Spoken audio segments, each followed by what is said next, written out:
So internet and cell phone companies have told us for years that their products are safe, yet some doctors are saying otherwise. Yeah, and even parents are now showing concern about radiation exposure after recent studies show it could harm people, especially children. Fox 5 Shannon Moore joins us live with the details. Hey, Shannon. Good morning, guys. Yeah, that's right. This is one of those stories that's really tempting to kind of just roll your eyes over, maybe ignore, but one you definitely should be paying attention to because it's controversial, it's going to affect your families, and now the experts are weighing in on all of this.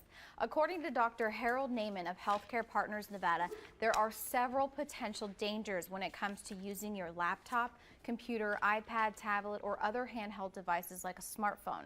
He says these types of devices emit microwave radiation, that specifically Wi-Fi signals and cell phone radiation pose significant harmful effects, especially on children because of their developing brains and thinner skulls. And while testing is still being done on the dangers, he says there are major concerns that exposure can interfere with development, cause infertility in males, and even contribute to memory loss and degenerative diseases like cancer. And though he realizes it's nearly impossible to avoid the exposure altogether, he says it's important to be cautious until we know all the risks. I would reduce the risk of exposure. I don't know what the future will bring. I don't know what studies will produce increased results of one tumor or another, but why take a chance? Now, he offers these suggestions for limiting your exposure and the exposure to your family. First, turn off your Wi-Fi when you're not using it, especially when you and your family are sleeping.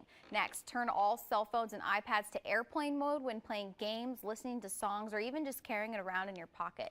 Also, distance yourself from the access points like routers and transmitters. The closer to the equipment, the stronger the radiation.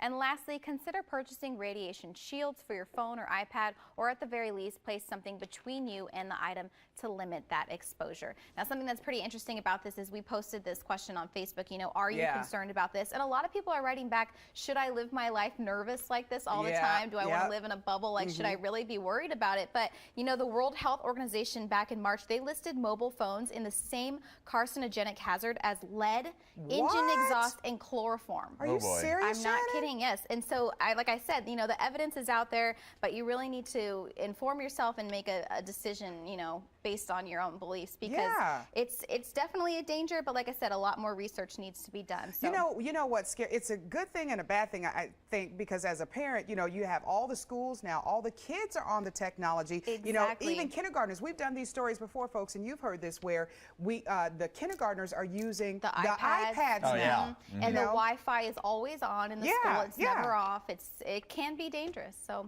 Wow, that is a scary report, actually. All right, thank you, Shannon.